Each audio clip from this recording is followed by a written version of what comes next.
message biblique du temps de la fin ambao kila mara inaletwa na Assemblée Chrétienne de Butembo, ambayo mchungaji wa hapo ni ndugu Mbale Paul akishindikizwa na ndugu Ale Paluku, na kila mara tuna mwingine mpendwa katika Kristo Fisto Bialimba, na kila mara analeta sauti ya Mungu. Ila tukiwa ndani ya confinement, tulikamata dimanche depuis confinement, ilikuwa programme special kusudi watoto wa Mungu wasikie sauti ya Mungu. Kwa hiyo 10h chaque dimanche, maana imeandikwa mwanadamu hataishi kwa mkate tu, ataishi tena kwa kila neno itokayo kinywani mwa Mungu. Tunamrushia tena Mungu sifa kutupatia muda mzuri wa kuonekana kwa radio hii. Hivi namba za simu ni 09 72 40 50 82, 09 72 40 50 82, ama tena 089 97 80 36 8, 089 97 80 36 8. Mahali popote mnatufuata ndani ya Centreville, wapendwa katika Kristo, wakombolewa wote, tunawasalimu mujina la Yesu Kristo. Hatutakuwa wachoyo, na wasikilizaji wote madhehebu mbalimbali, wale ambao wanapenda kurudi kwa Bwana wetu Yesu Kristo, na tunawasalimu mujina la Bwana wetu Yesu Kristo. Ndiyo, kila mmoja tunamwambia Maranatha, Yesu yu waja. Bwana wetu atusaidie sana, na ulimwenguni mzima kwenye baneza katufuata ku YouTube, wapendwa, tunawasalimu mujina la Bwana wetu Yesu Kristo. Tutarejelea pale kwenye tulikuwa jana jioni, jana samedi, tulikuwa hapo tena kwa mitambo ya RTVH. Tulikuwa tukizungumzia andiko ya Genèse chapitre 22 verset 17, Genèse 22 verset 17. Tutaisoma tena: Je te bénirai et je multiplierai ta postérité comme les étoiles du ciel et comme le sable qui est sur les bords de la mer, et ta postérité possédera la porte de ses ennemis. Tutaomba. Mungu wetu, Bwana wetu Yesu Kristo, sifa ni zako, ushindi wako Bwana na mfalme. Tangu kule kushamba la Eden ulitangazwa emokozi, mwanamke uzao yake itaponda kichwa cha nyoka, uzao wa Abraham utamiliki lango la adui. Mpaka leo ukunenda kwa shinda siku kwa siku, mpaka adui umuti chini ya miguu yako. Sifa zikurudilie. Bariki wapendwa katika Kristo. Seigneur, vile imeandikwa, kuishi kwetu tukila maharagi na viazi haitoshe, lakini nafsi zetu hakika zina haja ya neno lako. Tuzungumuzie Bwana, zungumuzia nafsi zetu mujina la Yesu Kristo. Amina. Bwana wa Biblia, Mungu wa mitume na manabii, aweze akatubariki. Wapendwa katika Kristo, tuko tunazungumuzia juu ya uzao ya Ibrahimu ambayo itamiliki lango la adui, ama ambayo ilimiliki lango la adui. Deja mu Genèse, Mungu anamwambia wakati scenario ilikuwa imeharibika, Mungu akasema uzao ya mwanamke itaponda kichwa cha nyoka. Na mu Genèse hapo pia Mungu anamwambia Abrahamu, jumeniti, umekuwa tayari kumtolea mwana wako wa pekee Isaka. Kubariki nitakubariki, kuzidisha nitazidisha uzao yako kama vile mchanga ya pwani, kama vile nyota za mbinguni. Haitoshi, Mungu akamwambia, na pia uzao yako itamiliki lango la adui. Tuliona ndani ya Genèse 24 verset 60, hii profesi njo yenye ndugu zake na Rebeka walishindikiza nao dada yao. Wakamwambia Rebeka, kwenye unaenda ndani ya mariage, uende uzae, uende uzidishe batoto, ila uzao yako pia ilimiliki lango la adui. Ilikuwa ni profesi nzuri sana ambayo ni neno la Mungu linadumu milele. Ila mtume Paul wakati anatuzungumzia juu ya uzao ya Abraham, turudie pale ndani ya Galatia chapitre 3 verset 16. tungali tunazungumzia mzao wa Abrahamu, a particulier Jésus Christ. Njo kwenye tungali kwanza, ingali presque introduction. Tukamate Galates 3 verset 16. Mtume anasema hivi juu ya uzao ya Ibrahimu. Galates 3 verset 16. Or, les promesses ont été faites à Abraham et à sa descendance. Il n'est pas dit et aux descendances, comme s'il s'agissait de plusieurs, mais comme il s'agit d'une seule, et à ta descendance, c'est-à-dire à Christ. Mtume Paulo, mwenye aliwekwa kuwa nabii wa mataifa, mwenye aliwekwa kuwa mtume wa mataifa, mwenye aliwekwa kuwa nuru ya mataifa, ni yeye anatufasiria maana ya kusema uzao ya Ibrahimu. Na anaenda tu droit akitonesha kwamba huyu mzao ya Ibrahimu mwenye anataiwa ni nani? Ni Bwana wetu Yesu Kristo. Inahusu nani?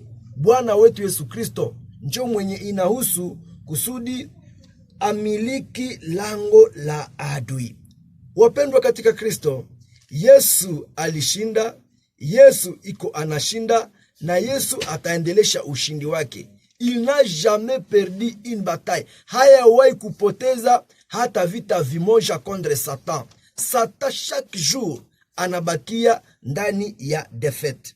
Mtume anasema hivi, et apôtre Pierre, hapa ni siku ya Pentecôte, ndani ya Acte chapitre 2 verset 22, anasema juu ya victoire ya Jésus Christ, anasema juu ya victoire ya resurrection. Mtume anasema hivi mu Acte 2 verset 22. Nilikuwa nikibambia jana ya kwamba adui mkubwa ambaye alikuwa akibaki c'était Monsieur la mort. Mais Jésus Christ wetu alibattre et la mort, alibattre et l'auteur de la mort, Satan le diable. Alimushinda. Ndio maana mtumi kunaonesha hapa ndani ya Acte chapitre 2 verset 22, mtumi anaonesha hivi, akasema juu ya hiyo victoire. Tufate pole pole. Homme israélite, écoutez ces paroles.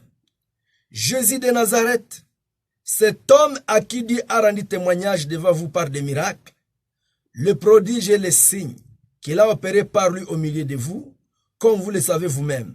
Cet homme, livré selon les décès, arrêté, et selon la préscience de Dieu, vous l'avez crucifié, vous l'avez fait mourir par la main des impies. Dieu l'a ressuscité, en le délivrant des liens de la mort, parce qu'il n'était pas possible qu'il soit retenu par elle. Amen. Mutumi anasema watoto wa Israel, musikilize kitu kimoja. Hapa haiko tena watoto wa Israel. Hapa tutasema watoto wa Butembo, musikilize kitu kimoya. Watoto wa ulimwengu, musikilize kitu kimoya. Yesu Mnazareti, ule mtu ambaye Mungu alishuhudia mbele ya watu kupitia makuna maajabu ambaye alitenda katikati yenu, mule mtu aliadhibiwa kulingana vile ilikuwa imepangiliwa, alitundikwa msalabani kulingana ile ambayo imeandikiwa kupitia mikono ya waasi. Mungu alimufufua akimutosha ndani ya vifungo vya mauti, kwani haingewezekana yeye ashikiliwe na vifungo vya mauti. Amen. C'est vrai. Asubuhi ya leo tunaenda onesha batakatifu benye balikuwa nakufa avant la résurrection, wote balikuwa reteni par la mort.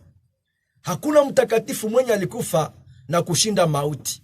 Mmoja mwenye alikufa na kushinda mauti aliwahi sema, naweza nikapana uzima wangu na kutoa uzima wangu. Mmoja ni nani? Ni Bwana wetu Yesu Kristo. Njo mtumi kunasema, Dieu l'a ressuscité, à le délivrer des liens de la mort, parce qu'il n'était pas possible qu'il soit retenu par elle. Kuyeye haikuwezekana mauti imushikilie. Impossible. Amen. Parce que iyo aiguillon de la mort, ikonjo arme kabambi yenye diable alikuwa nayo. Malheureusement, diable aliéchoué. Verset 25. Car David dit de lui, je voyais constamment le Seigneur devant moi, parce qu'il est à ma droite, afin que je ne sois point ébranlé. Aussi mon cœur est dans la joie, et ma langue dans l'allégresse, et même ma chair reposera avec espérance. Verset 7. Car tu n'abandonneras pas mon âme dans les séjours des morts, et tu ne permettras pas que ton sein voie la corruption. Tu m'as fait connaître les sentiers de la vie, tu me rempliras de joie par ta présence. Oh mes frères, qu'il me soit permis de vous dire librement au sujet du patriarche David, qu'il est mort, qu'il a été enseveli, et que son sépulcre existe encore aujourd'hui parmi nous, comme il était prophète, et qu'il savait que Dieu lui avait promis avec serment de faire asseoir et de se descendre sur son trône. C'est la résurrection du Christ qu'il a prévu et annoncé, en disant qu'il ne serait pas abandonné dans le séjour des morts et que sa chair ne verrait pas la corruption. Amen. Bwana wetu asifiwe sana. Ungelimfuata Daudi kama vile nabii.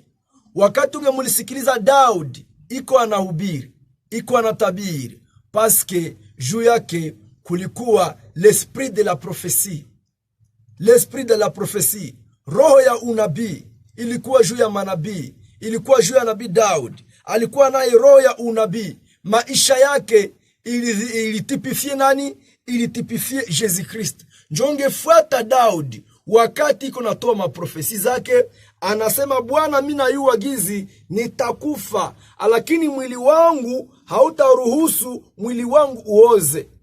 Daudi ungemsikiliza iko nasema nafsi yangu hautaruhusu kifo iteke nyara. Pourtant Daudi alikufa na kazikwa na kabakia mkaburi miaka na miaka na miaka. Mais le seul homme mwenye alikufa na hakumaliza hata 3 jours ndani ya kaburi ni Bwana wetu Yesu Kristo. Kumbe Daudi hakusema juu yake ye mwenyewe. Ile unabii Daudi alikuwa anasema juu ya nani? Daudi alikuwa akisema juu ya Bwana wetu Yesu Kristo. Ni yeye alikufa, alishinda shetani msalabani, alimushinda publiquement. Vibarua ambavyo vilikuwa vimeandikwa juu yetu kusudi tukue kondane, kusudi tupoteye eternellement, Bwana wetu Yesu Kristo pale msalabani vilipasuliwa. Hakuna tena condamnation kwa wale ambao wanamwamini Bwana wetu Yesu Kristo. Haitoshi, mtume Pierre anasema hivi, Jésus Christ est descendu au séjour des morts. 1 Pierre chapitre 3 verset 18. 1 Pierre chapitre 3 verset 18. Anaongeza hivi verset 18. Christ aussi a souffert une fois pour les péchés. Amen. Lui juste pour des injustes, afin de nous amener à Dieu. Il a été mis à mort quant à la chair et rendu vivant quant à l'esprit, dans lequel aussi il est allé prêcher aux esprits en prison, qui autrefois avaient été incrédules, lorsque la patience de Dieu s'est prolongée au jour de Noé, pendant la construction de l'arche, dans lequel un petit nombre de personnes, c'est-à-dire 8, furent sauvés à travers l'eau. Amen. Ajabu. Ajabu wapendwa, mahali popote unatufuata. Œuvre de Golgotha, kazi ya msalaba, Kristo kukufa msalabani, dossier haikuisha kuwaviva tu. Na upendo wa Mungu, upendo wa ajabu, wapendwa wa agano la kale, wote walikufa na wote walikuwa nashuka mu séjour des morts. Batakatifu na babandi wote walikuwa wanashuka mu séjour des morts. Na hapa mtume anaonyesha kwamba Jésus Christ alikufa kumwili, lakini kiroho, à l'esprit, ndani ya roho alishuka tout droit mu séjour des morts. Hapa mtume anasuligne première partie, anasema alienda onana na ba incrédule. Il est allé se voir avec les incrédules. Na bientôt tunakamata ingine maekritira kuonesha kwamba alienda onana pia na basin. Amen. Kwenda onana na ba incrédule, alienda tena batemwanye kukonfirme incrédulité yao kabisa. Alishuka, alikuwa ameshinda msalabani, mamlaka yote ya shetani vile meandikwa, madomination zote vile meandikwa, sijui monde de ténèbres yote vile meandikwa. Alikuwa amevaincre à la croix de Golgotha. Wakati alikuwa amevaincre à la croix de Golgotha, alikuwa ametoa damu yake kusudi agomboe bibi harusi, à la croix de Golgotha, akasema tout est accompli. Oh la la, ni pale tulipata wokovu wetu. Haikutosha, akashuka sasa kuzimu. Pierre anasema alienda témoigner les âmes qui sont à prison. Venye kutande Noe habakurekonetre mtu wa Mungu, habakurekonetre neno ya Mungu ambao lifika wakati wao. Akashuka ku séjour de mort. Bapendwa katika Kristo, une chose est certaine, ku deuxième partie, hapa ni première partie, séjour de mort, alishuka kuenda onana na baingredil. Mutumi anasuligne principalement les ingrédients qui sont morts au temps de Noé. Amen. Mais turetetile kitu kingine. Biblia inasema kubatakatifu benye balikuwa na kufa ndani ya agano la kale. Biblia inasema particulièrement ils sont appelés des captifs. Mais wakati Abraham anakufa par exemple ndani ya Genèse chapitre 25 verset 7, Genèse 25 verset 7, andiko inasema hivi: voici les jours des années de la vie d'Abraham. Il vécut 175 ans. Abraham expira et mourut après une heureuse vieillesse, âgé, il rassasié des jours, et il fut recueilli auprès de son peuple. Abraham kisha kumaliza miaka 175, 175 ans, Abraham akakufa. Na Biblia nasema kwamba après une heureuse vieillesse. Uzee mzuri wa Abraham, wapendwa, haikukuwa juu Abraham alikuwa na mali. Une heureuse vieillesse, c'est parce que Abraham alikuwa ameamini Mungu. Abraham alikuwa obéissant à la parole. Ndio parole na mtemwenye nasema il mourut une heureuse vieillesse. Alikuwa amekoma kabisa, na wakati alikufa, Biblia nasema il fut recueilli auprès de son peuple. Kumbe watu wake balikuwa na kufa, banaenda quelque part. Il fut recueilli, akaenda kwenye watu yake. Sasa Abraham. Wakati unaruka na maandiko matakatifu ndani ya Erwa chapitre 2 verset 10, ni kuhusu kifo ya Daudi. Erwa chapitre 2 verset 10, Abraham amekufa, amezikwa ndani ya shamba ambalo alinunua kwa pesa. Amezikwa Makipela, mwili nabakia pale mkaburi ya Makipela. Me haitoshe, anaenda quelque part, anaenda onana na watu yake, anda onana na ndugu zake walio mtangulia. Ndani ya Erwa chapitre 2 verset 10, Erwa chapitre 2 verset 10 inasema juu ya kifo ya nani? Ya mfalme Daudi. Erwa chapitre 2 verset 10, David se coucha avec ses pères et il fut enterré dans la ville de David. David yakalala, David yakakufa, David yakalala sawa vile na baba zake ama mababu zake, na akazikwa ndani ya mugini mkubwa wa Daudi. Naye alikufa, naye akakuwa recueilli auprès de ses pères. Akenda kutanana na banani? Na ba Abraham. Akenda kutanana nani? Na ba Jacob. Naye akazikwa vile vile. Meme Job, Biblia nasema juu ya Job, wakati naye alikuwa ame-experimente une double portion, d'après tout, Job naye akakufa ndani ya Job 42 verset 16. Job vécut après cela 140 ans, et il vit ses fils et les filles de ses fils jusqu'à la 4e génération. Et Job mourut âgé irasasié des jours.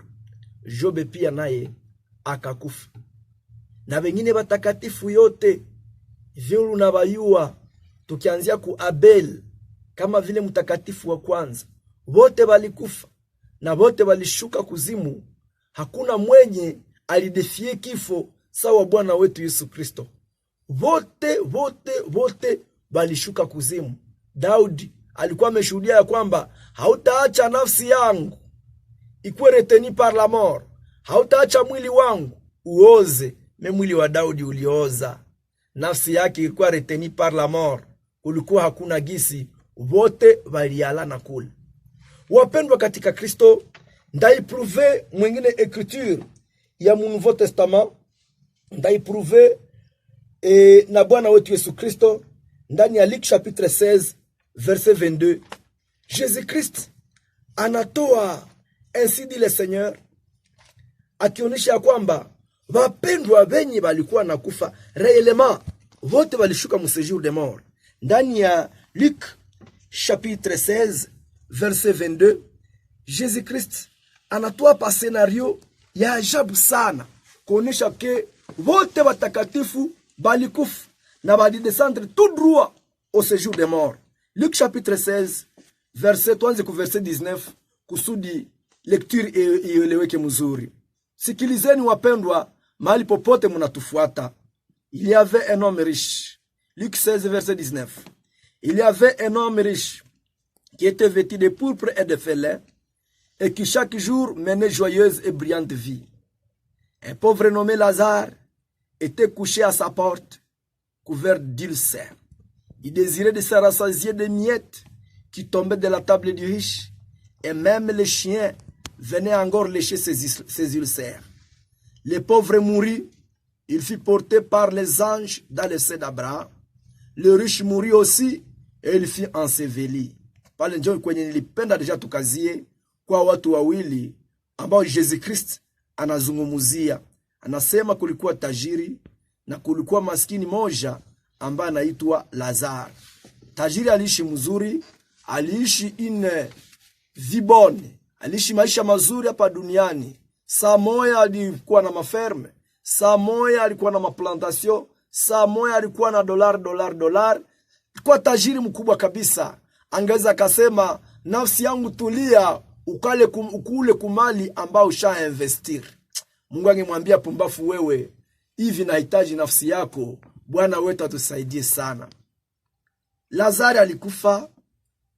Biblia nasema alienda kaketi kifuani mwa Abraham. Ile kitu turetenire mzuri. Le pauvre mourut, il fut porté par des anges dans le sein d'Abraham. Alikufa tout droit, akabebwa kwenye Abraham alikuwa na ikala. Balipataya kifua ya Abraham.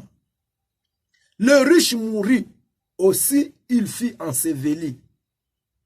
Tajiri alikufa, Biblia inasema akazikwa. Verset 23. Dans le séjour des morts, il leva les yeux, et tandis qu'il était à proie au tourment, Lazare alikufa, akaenda kifuani mwa Abraham. Maskini alikuwa hestamani, tajiri alikufa, akaenda dans le tourment, akaenda pahali pa mateso. Et il vit de loin Abraham et Lazare dans son sein. Il s'écria, Père Abraham, aie pitié de moi, et envoie Lazare, pour qu'il trempe le bout de son doigt dans l'eau, et me rafraîchisse la langue, car je souffre cruellement dans cette flamme. Abraham répondit, mon enfant, souviens-toi que tu as récité bien pendant ta vie, et que Lazare a eu le mot pendant la sienne. Maintenant, il est ici consolé, et toi tu souffres. D'ailleurs, il y a entre nous et vous un grand abîme, afin que ceux qui voudraient passer d'ici vers vous, et de là vers nous, ne puissent le faire. Amen. Jésus-Christ, wakati anafasiria séjour de mort, anaonesha des chambres. Anaonesha première chambre inayoitwa kifua ya Abraham. C'est vrai yote ilikuwa séjour de mort, mais base walikuwa kwa ile quartier ya Abraham, walikuwa séparés. Na bandi, wa malfaiteur, walikuwa mutourment, walikuwa pahali ambapo ni mpamateso. Alors, différence ya hapo, Jésus-Christ anasema balikuwa séparés na shimo murefu. Néanmoins, wenye balikuwa mwa ile séjour de mort, mwa ile pahali pa mateso, mwa ile Hades, balikuwa tu naona batakatifu quand même.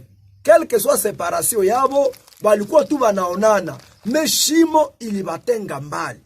Lazare alifurahi mwele kifua ya Abraham, mwele kati ya Abraham, me ule boss, ule tajiri ingredile, alikuwa iko nateseka ndani ya nini? Ndani ya Hades. Mais dans l'assemble, vote walikuwa mu séjour de mort.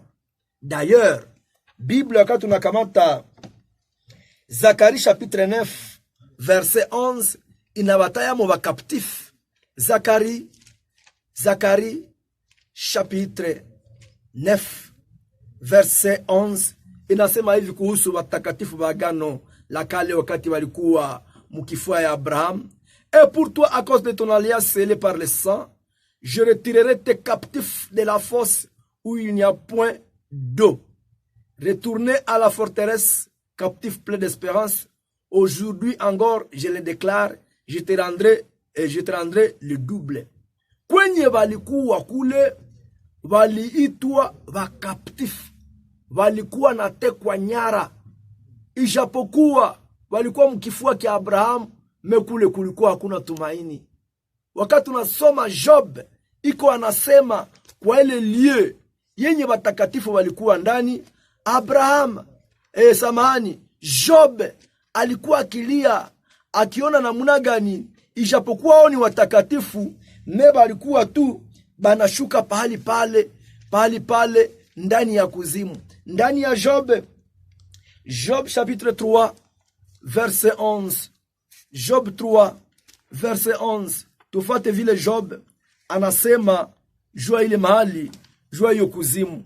Job anasema hivi, Job 3 verset 11. Pourquoi ne suis-je pas mort dans le ventre de ma mère? Pourquoi n'ai-je pas expiré au sortir de ses entrailles? Pourquoi ai-je trouvé des genoux pour me recevoir et des mamelles pour m'allaiter? Verset 13. Je serai couché maintenant, je serai tranquille, je dormirai, je reposerai. 14. Avec le roi et les grands de la terre qui se bâtirent des mausolées. 15. Avec les princes qui avaient de l'or et qui remplirent d'argent leurs demeures. 16. Où je n'existerai pas, je serai comme un avorton caché, comme des enfants qui n'ont pas vu la lumière. 17. Là ne s'agite plus les méchants, et là se reposent ceux qui sont fatigués et s'afforcent. Les captifs sont tous en paix, et ils n'entendent pas la voix de l'oppresseur.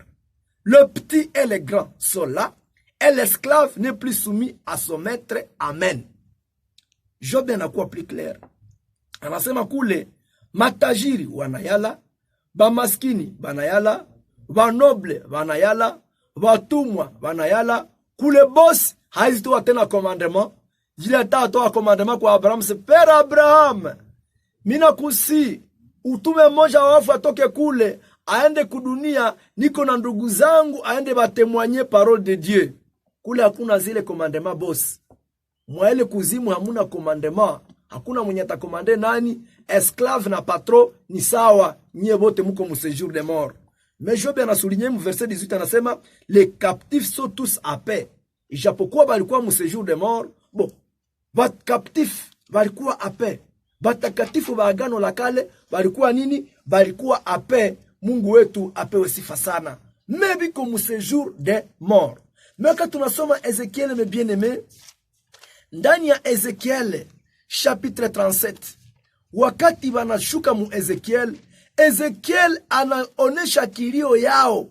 Watakatifu bako banalia, wakisema mpaka lini tutabakia mu séjour de mort? Jusque quand? Biko banalia. Ezekiel 37 verset 11. Job ameonesha gizi wakaptife biko kule, mais biko quand même à paix. Biko à paix. Mais Ezekiel anenda mbali anasema, Ezekiel 37 verset 11, il me dit, fils de l'homme, ces os c'est toute la maison d'Israël. Voici, ils disent, nos os sont desséchés, notre espérance est détruite, nous sommes perdus. Prophétise donc et dis-leur, ainsi parle le Seigneur, l'Éternel, voici j'ouvrirai vos sépulcres, je vous ferai sortir de vos sépulcres, ô mon peuple, et je vous ramènerai dans le pays d'Israël. Et vous saurez que je suis l'Éternel, lorsque j'ouvrirai vos sépulcres et que je vous ferai sortir de vos sépulcres, ô mon peuple. Amen. Ezekiel anaonesha gizi wapendwa wa agano la kale, batakatifu ba agano la kale balikuwa ndani ya séjour de mort, bameanza perdre espérance, bameanza wazia sema basi c'est comme si tushapotea milele. Me Mungu anamwambia Ezekiel, anasema hapana, uwaambie mama favorable iko nakuya, yenye mimi Bwana nitabafungulia makaburi, nitabafunguliaka, batatoka basi regrete, ils vont sortir de leur sépulcre. Sifa, shukrani, heshima zimurudilie. C'est pourquoi wa bien-aimés wa Ancien Testament, ijapokuwa walikuwa mu séjour de mort, na babandi banakuwa mu chambre yabo, na ba bien-aimés mu chambre yabo, wakiitwa watekwa nyara, wakiitwa wakaptif, me kulikuwa profesia tumaini ikaonesha ya kwamba jour, siku moja, notre Seigneur ouvrira leur sépulcre. Amen. Wapendwa katika Kristo, kazi ya msalaba ni ajabu kabisa, ni ajabu sana. Sikiliza, Jésus Christ anasema hivi ndani ya Luc chapitre 4. Luc chapitre 4 anazungumuza juu ya plan ambayo ilimuleta hapa duniani, mais tutaenda souligner elema ingine kuhusu tout ce jour de mort, na muna gani nao walikuwa mupla siku ya Golgotha, il faut bakuwe libere.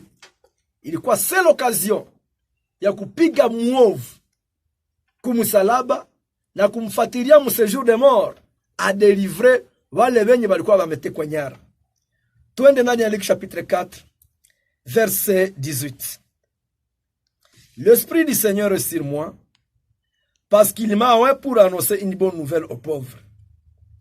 Il m'a envoyé pour guérir ceux qui ont le cœur brisé. Verset 19. Pour proclamer aux captifs la délivrance et aux aveugles le recouvrement de la vie, pour envoyer libre les opprimés, pour publier une année de grâce du Seigneur. Amen.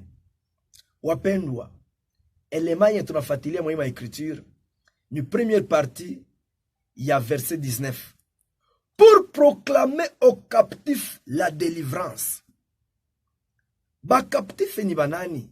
Encore une fois selon les écritures, ba captifs mwa écriture ni wale batakatifu ba agano la kale wenye balikuwa bametekwa nyara. Tapana zingine ma écriture kuonesha gizi ni yabo. Jo Jésus Christ wakati kona expose hapa mu synagogue hapa Nazareth, iko anaonesha ya kwamba alitumwa kusudi ahubiri bonne nouvelle aux pauvres, alete habari njema, aponye magonjwa, aponye nyoyo, atangaze mwaka wa yubili, atangaze mwaka wa neema. Ndiyo frère, tuko mu année de jubilé, tuko mu temps de la grâce, tuko mu jour du salut. Leo tungali tunaomba, Mungu anatusikia. Tungali tunaomba masamaha, anatusamehe.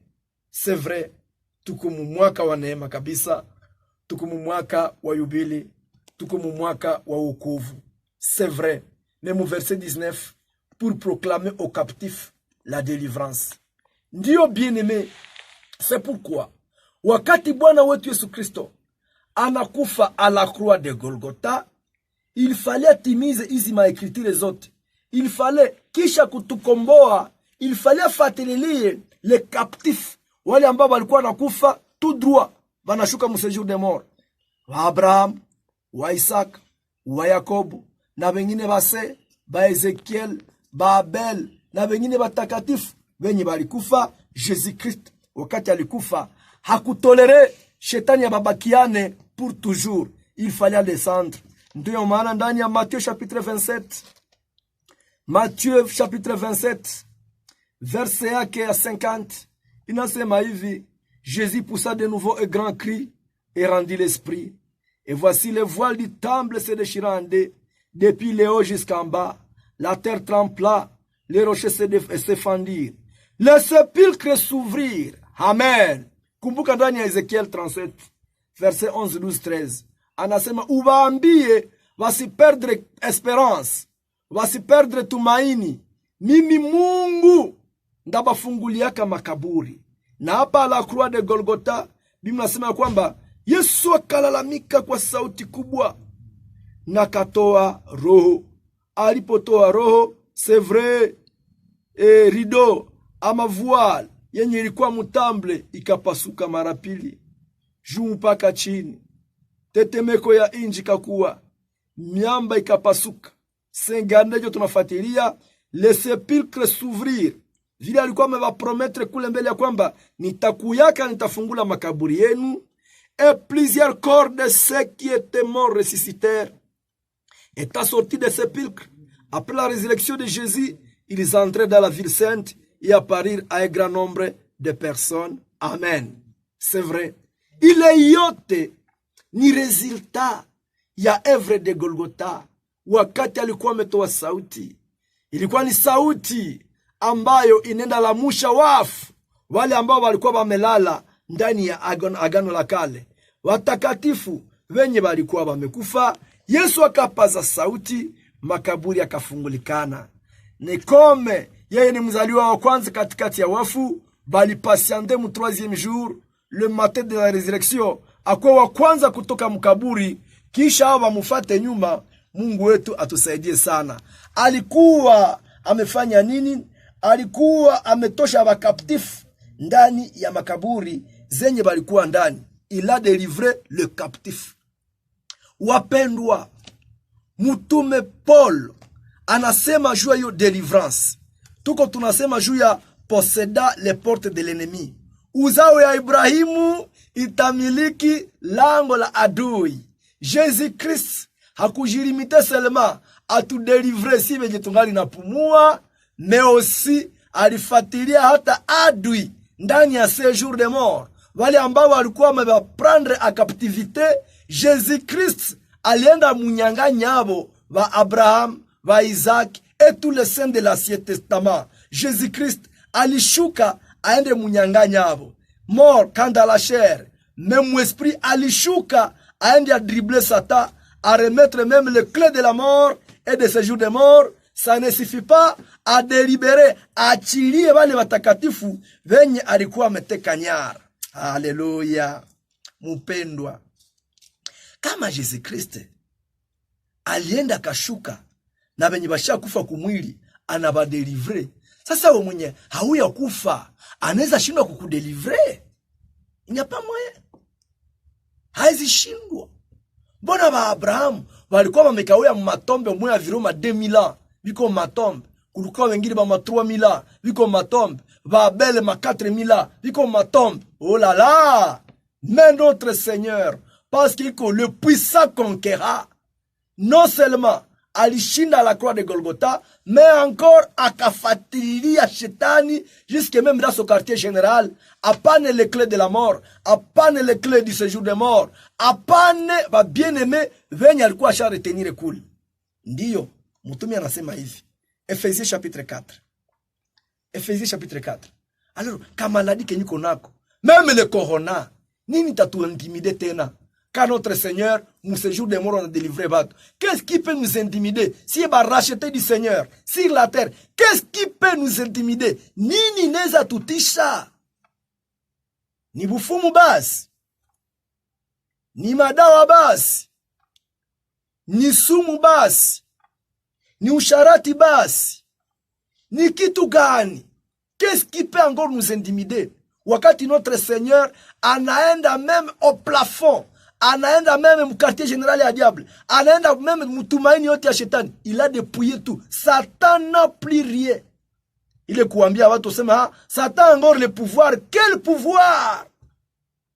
Le jour de la résurrection, Jésus-Christ anasema, tout pouvoir m'a été donné sur la terre comme au ciel. Tout pouvoir. Satan a tena portion ya pouvoir. Tout pouvoir. Amen. Bwana wetu atusaidie sana. Ephésiens chapitre 4 verset 8. Ephésiens 4 verset 8. C'est pourquoi il est dit, étant monté dans les hauteurs, il a amené des captifs. Amen. Et il a fait des dons aux hommes. Or, que signifie il est monté sinon qu'il est aussi descendu dans les régions inférieures de la terre? Celui qui est descendu, c'est le même qui est monté au-dessus de tous les cieux, afin de remplir toutes choses. Amen. Narejele ya écriture. C'est pourquoi il est dit, étant monté dans les hauteurs, il a amené des captifs. Wakati Bwana wetu Yesu Kristo alipanda juu, alienda mbinguni. Hapa mtume anafasiria mzuri, alienda pamoja na bakaptifu. Wale batakatifu wenye balifufuka naye, Matthieu chapitre 27 verset 50-53 pale, wale ba bien-aimés, wakati Jésus alipanda mbinguni, Biblia inatemwanye ama Paulo anatemwanya kwamba alipanda nao. Na mu verset 9 anasema, or que signifie il est monté, sinon qu'il est aussi descendu dans les régions inférieures de la terre. Mwenye alipanda alikuwa alishashuka kwanza kuzimu, les régions inférieures. Aende fanya nini? C'est vrai, Pierre alituambia alienda kwanza onana na baingredil. Mais hapa Paulo anatuambia alidescendre dans les régions inférieures kusudi aende récupérer les captifs. C'est vrai. Na Matthieu anashuhudia kwamba anasema wakati Jésus Christ alifufuka, hakufufuka yepeke, alikuwa le premier d'entre les morts. Alifufuka wa kwanza, ne batakatifu ba agano la kale walimfuata nyuma. Biblia nasema a Jerusalem watu walikuwa na baona, ba moya balibaona. Na hapa ndiko nasema kwamba wakati alipanda, il est monté avec des captifs. Mungu wetu atusaidie sana. Hii yote wapendwa ni resultat ya evre de Golgotha. Hii yote ni resultat ya mzao wa Ibrahimu. Alikuwa amemiliki lango la adui. C'est pourquoi Jésus anaweza sema, j'étais mort et je suis vivant. Nilikuwa nimekufa sasa niko hai. J'ai les clés de la mort et de ce jour de mort. Amen. Nina fungula ya mauti na nina fungulo ya Hadese. Depuis ka iko nazo, ni wakati alikuwa ameshuka afatilie huyu bandi Satan le diable aende muravire zile makle na mpaka amuravire hawa bien-aimés wenye balikuwa bamekawia kule siku mingi, wenye balikuwa nanjalia ndani ya Ezekiel. Wakasema basi si mifupa yetu ndani ya makaburi basi ishakauka, si tuko hapa hakuna tena tumaini, tumepotea milele. Me profesi kubwa ilitoka nasema ubatie tumaini kusema kwamba un jour na bafunguliaka makaburi na batatoka. Bwana wetu atusaidie sana. Ce jour là, wakati Jésus Christ alikuwa amekufa, wakati alifufuka akatoka pamoja na bao. Mtume anaonyesha kwamba wakati alipanda mbinguni, alipanda pamoja na bao. Ndani ya Psalm 68 verset 19, Psalm 68 verset 19, Daudi kama vile nabii alikuwa amesema hivi. Psalm 68 verset 19, Daudi anasema hivi, tu es monté sur la hauteur et tu as amené des captifs. Tu as fait des dons aux hommes. Tu es monté sur la hauteur et tu as amené des captifs. Hii ni prophétie. Deja Daudi alikuwa ameona evenement ya resurrection. Alikuwa ameona hizi Jésus après kushinda mauti alipanda dans les hauteurs na alibeba wa bien-aimés wenye walikuwa wametekwa nyara. Daudi naye pia anashuhudia vile mtume Paul anashuhudia.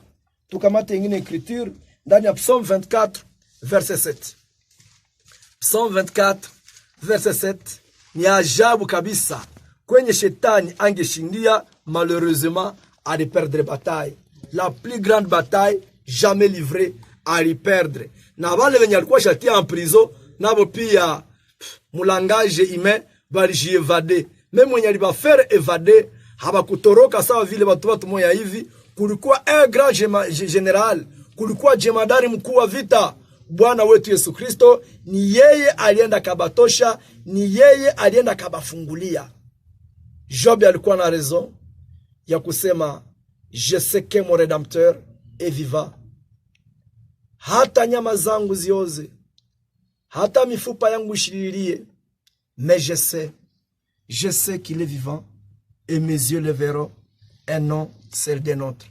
Macho yangu yatamuona, hapana ya mtu mwingine. Oh la la!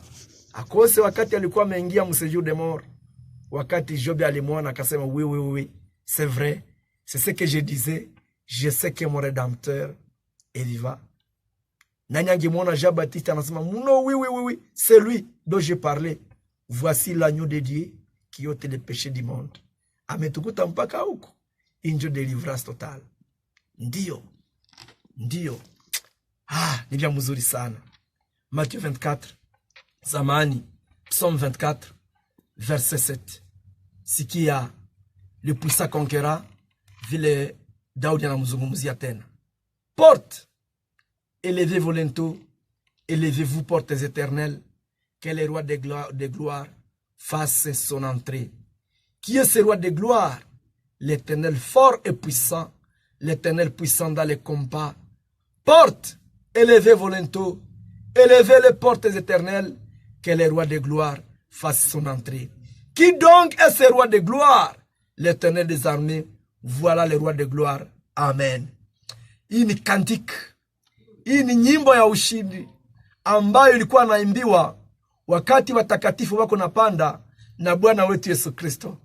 Imba ilikuwa naimbiwa, watakatifu wangeimba, milango ya mbinguni, milango ya milele, mufungue, mfalme wa utukufu aweze akaingia. Bana rudisha, ni nani ule mfalme wa utukufu?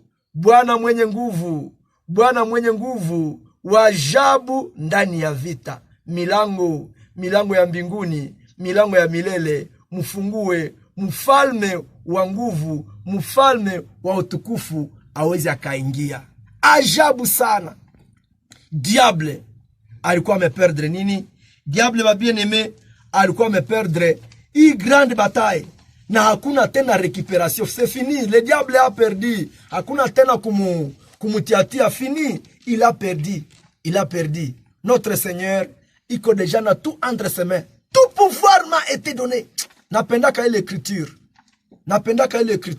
Tout pouvoir m'a été donné. C'est vrai. Wakati naisema, mpermettre ni risome basi. Tout pouvoir m'a été donné.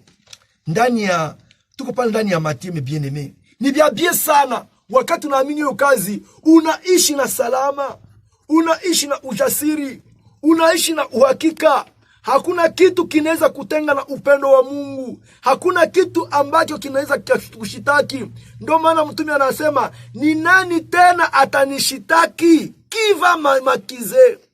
Qui va accuser les élus? Qui va accuser les croyants? Ni nani? Jibu ni ya kwamba c'est le diable. Malheureusement, maakizasio zake zinakuwa tu sans effet. Wakati anaakize, ndio tutaona prochainement, l'accusateur est là. Qui va m'accuser? Réponse biblique, c'est le diable. Et quand il accuse, il y a aussi un avocat. Amen. Mwenye anamuyua burefu, ndio mwenye ko pale placé kibishana naye. Quand le diable nous accuse, nous avons un avocat, nous avons un médiateur, notre Seigneur, le vainqueur de Golgotha. Alléluia. Ni yeye anakuwa pale akadefie huyu muovu. Wakati usiku na mchana anatushitaki, mais notre sauveur qui nous connaît, anajua kwamba nous sommes poussière, c'est lui qui nous défend. Nous y serons prochainement. Bwana aweza kawabariki. Nilikuwa nikisema Matthieu 28 verset 18. Jésus s'est approché leur parla ici. Tout pouvoir m'a été donné dans le ciel et sur la terre. Amen. Après la victoire de Golgotha, alisha tuokoa, na alisha sema tout est accompli, na alisha shuka kuzimu, va bien aimé, alisha toka makaburi déjà, na Jésus-Christ anasema maintenant tout pouvoir m'a été donné. Mamulaka yote yamenipewa. Na kaambia wanafunzi, avec cette parole éternelle, avec cette parole de victoire, anasema maintenant allez partout dans le monde et faites de toutes les nations des disciples. Tout d'abord, tout pouvoir m'a été donné. Hakuna kitu kinaweza kabazuia. Ndani ya like nasema, oh la la, mutatembea, mutatembea juu ya nge, mutaponda kichwa cha shetani. Pale niko ndani ya liki. Oh la la, ndani ya Matthieu nasema kwamba ese miracle accompagneront ceux qui auront cru. Ni bataille kabisa. À mon nom, ils imposeront les mains aux malades. Ah bon, shetani kumbi angali takia par des maladies. Mais pouvoir yetu, nous imposerons, nous les croyants de Golgotha. Tutatia mikono wagonjwa et ils auront la bonne santé. Batapona. Wakati unawekea ce qui reste, les vainqueurs de Golgotha, ni yeye anaguérir.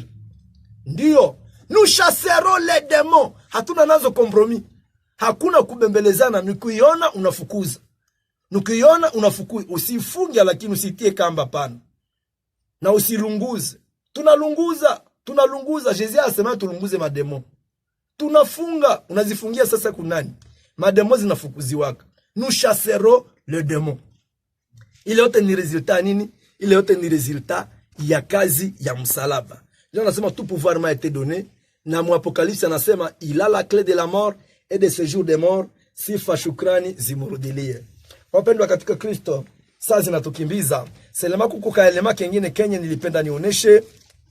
Ndani ya Esaïe 53 iko elema nye sitatoka ku radio mwe quelques minutes kama hatuya kazungumuzia nako kiko mwa ile tu parametre. Ndani ya Esaïe 53 verset 10 tusikasahau pia ndani ya Esaïe 53 verset 10 Biblia nasema hivi, il a prié à l'Éternel de le briser par la souffrance après avoir livré sa vie à sacrifice pour les péchés. Il verra une postérité et prolongera ses jours, et l'œuvre de l'Éternel prospérera entre ses mains. Amen. Kisha kutoa mwili wake kwa dhabihu juu ya zambi, ataona uzao na tazidisha siku zake, na kazi ya Bwana itasonga mbele mikononi mwake. Abo, donge na kazi ya Bwana iko relie directement kushindi wa Golgotha. Juu mwenye alitufilia pale Golgotha, mwenye alishinda mauti, ni yeye kuna kazi. Na kazi ya Bwana anatembea, haiko mikono mwa nabii fulani, haiko mikono mwa mchungaji fulani, haiko mikono mwa evangeliste fulani, haiko mikono mwa mbose fulani. Kazi ya Bwana iko na evolue mu mikono ya mwenye alitufilia Golgotha. Na Biblia nasema il verra une postérité. Kisha kufa Golgotha kulikuwa resultat. Na resultat niyo uzao. Il verra une postérité. Donc postérité ya Abraham nayo kwake kutatoka postérité nyingine. Après Golgotha peuple ikaonekana. Ndani ya Psalm 22 verset 31 Biblia nasema na ile postérité itamutumikia. Tuko resultat. Ile postérité dont il est question, njo écriture ya Galates 3. Galates 3. Tuende pale. Galates 3. Kwa watu wanaishi wanaanza kazi ya msalaba ilijipitia hivi. Non, il y a un résultat. Galates 3. Verse yake ya 29. Galates 3. Ndeza anzia hata ku 26. Car vous êtes tous fils de Dieu par la foi en Jésus-Christ. Vous tous qui avez été baptisés en Christ, vous avez revêtu Christ. Il n'y a plus ni juif ni grec, il n'y a plus ni esclave ni libre, il n'y a plus ni homme ni femme, car vous êtes un en Jésus-Christ. Et si vous êtes à Christ, vous êtes donc la descendance d'Abraham, héritier selon la promesse. Amen. Condition ni moya, wakati tunamwamini Bwana wetu Yesu Kristo, Biblia nasema tuko wana wa Mungu. Vous êtes fils de Dieu par la foi en Jésus-Christ. Kama huyaamini ikazi ya msalaba, hauna rezo ya kuitwa mwana wa Mungu. Na wakati umeyamini unaitwa mwana wa Mungu, na wewe ndio unaweza omba nasema Baba yetu uliye mbinguni, wewe ambao unaamini. Hapana wa ingredile. Ene ingredile hana rezo ya kuomba Baba yetu uliye mbinguni, jina lako lisifiwe. Non, c'est pour les gens qui sont sauvés. Iko prière ya barachete. Na hapa andiko nasema kwamba na kama tumemwamini Yesu Kristo na kama tuko ndani yake, pia Biblia inatuambia tuko pia uzao ya Abraham. Nous sommes aussi la descendance d'Abraham. Nous seule condition kama tunaamini kazi ya msalaba. Njoo andiko natuambia kwamba nasi pia ni uzao ya Abrahamu. Sifa shukrani zirudilie Mungu. Bien-aimé, ndo maandiko matakatifu. Ndani ya Jean 16:33 Bwana wetu anasema kwamba vile yeye alishinda, Jean 16:33, nasi tutashinda. Vile yeye alishinda. Je vous ai dit ces choses afin que vous ayez la paix en moi. Vous aurez des tribulations dans le monde. Mais prenez courage, je vaincu le monde. Tutapata mateso. Mais courage yetu ni ya kwamba yeye alikuwa mshindi. Et c'est vrai, maintenant nous marchons dans la victoire. Tutie hiyo andiko ya mwisho na tuishie pale. Bwana wabariki sana. Corinthiens chapitre 15. Corinthiens 15. Ndio andiko ya mwisho, tuishie pale saa zina tukimbiza. Corinthiens 15. Corinthiens 15 tuishie pale 54. Corinthiens 15. Hii andiko tatimilia kwetu. Lorsque ce corps corruptible aura revêtu l'incorruptibilité et ce corps mortel aura revêtu l'immortalité, alors s'accomplira la parole qui est écrite: la mort a été engloutie dans la victoire. Ô mort, où est ta victoire? Ô mort, où est ton aiguillon? L'aiguillon de la mort, c'est le péché, et la puissance du péché, c'est la loi. Mais grâce soit rendue à Dieu qui nous donne la victoire par notre Seigneur Jésus-Christ. Amen. Bwana tubariki mujina la Yesu Kristo. Tuko tunasema juu ya uzao ya Abraham, Bwana wetu Yesu Kristo, ambaye anabaki mshindi milele, nasi tukiwa ndani yake tunabaki washindi. Bwana wabariki. Ilikuwa ni message biblique du temps de la fin. Tutaomba Mungu. Bwana wetu Yesu Kristo, vile ulishinda dunia, nasi tutashinda. Acha tutembee ndani yako, Mwokozi. Neno lako likae kwa wingi mioyoni mwetu, Mwokozi. Tutembee na ujasiri, tutembee na uhakika, tutembee ndani ya ushindi ambao unatupa bila bena bila malipo, mujina la Yesu Kristo. Amina. Bwana wabariki mujina la Yesu Kristo.